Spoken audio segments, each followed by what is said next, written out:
This is your next best step. I'm Coach Janet J, and I'm glad you're here today. Today, we are talking about the stuff, the summer stuff, the towels, the water bottles, the sandals, the sunscreen, and how it has staged a full takeover of your kitchen counter while you were not looking. Grab the iced coffee. I think you're going to feel seen. There is a beach towel that has been living on your stair railing since the third week of June. You have walked past it maybe 200 times. You have not put it away, and you have not thrown it out. It just lives there now. At this point, it has tenure. Here is the strange part. The reason that towel is still there has less to do with your willpower and more to do with the extra 11 steps. Something happens to a home in the summer. The systems that help all year long simply stop working because the categories changed. In the school year, the stuff had homes, backpacks here, coats there, shoes by the door. Then June arrives and suddenly there is a whole new population of objects with nowhere to live. Beach towels, pool bags, 3 half-full sunscreen bottles, a cooler that never quite makes it back to the garage, water bottles multiplying on every surface like it is their calling, sandals by the back door, the front door, and somehow the bathroom. And it's not only the beach crowd. Maybe it's grandkids coming and going and leaving a trail of joy and goldfish crackers.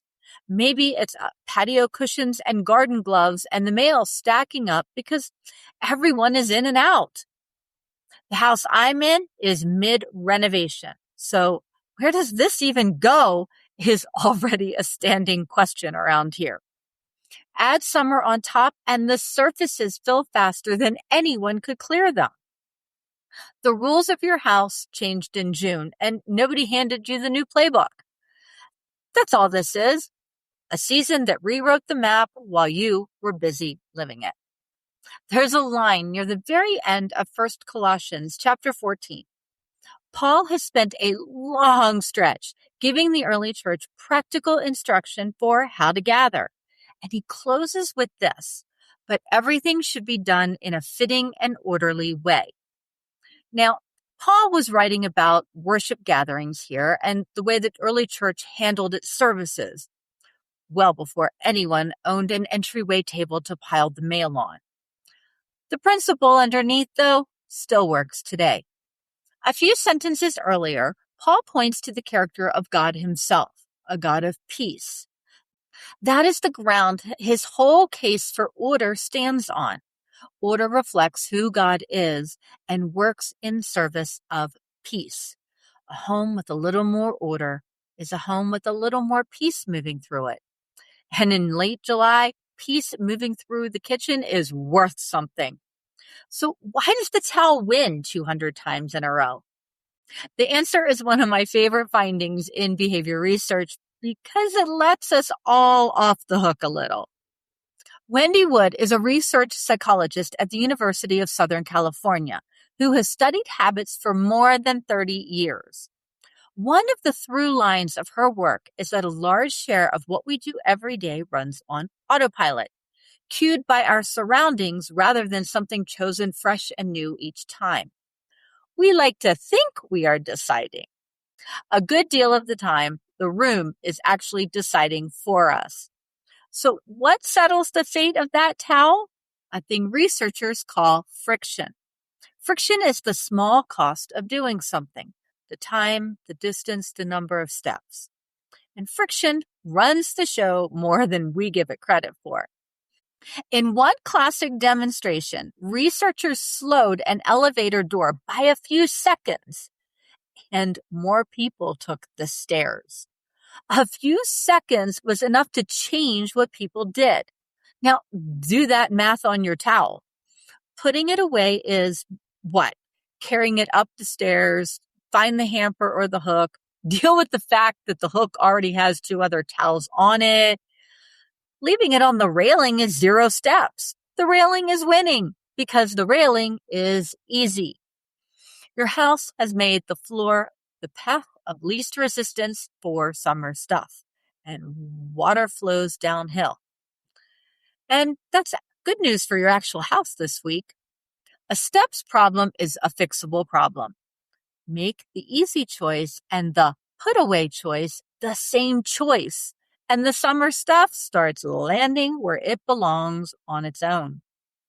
Physically, fewer steps means less hauling and fewer things to trip over in the dark on a sunscreen slick floor.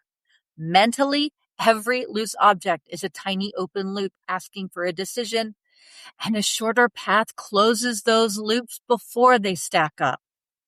Emotionally, walking into a spot that is handling the chaos feels different from walking into a pile that stares back at you like a to-do list. And spiritually, this is the order and service piece, making a little room on purpose so the season has somewhere to land. Once before, we looked at what a pile of clutter can be telling you underneath, the emotional side of it. Today is the practical other half. Most of your summer stuff is simply looking for somewhere to land. So your next best step this week is one summer landing zone. One spot. That's the whole assignment. The rest of the house can wait. The elaborate bins inside bins system can wait. You just need one easy place by the busiest door. Pick the door the summer stuff actually comes through. Put one easy thing there. A basket, a tray, a couple of hooks, a boot mat, whatever fits what keeps migrating into your house. Towels, sunscreen, the water bottle herd, the pool bag. This spot has exactly one job, to be easier than the floor. You are skipping the sorting and the keep or toss decisions entirely. You give the summer stuff one obvious home, so dropping it there costs almost nothing. That's the whole step. One spot by the busy door, easier than letting it fall where you stand.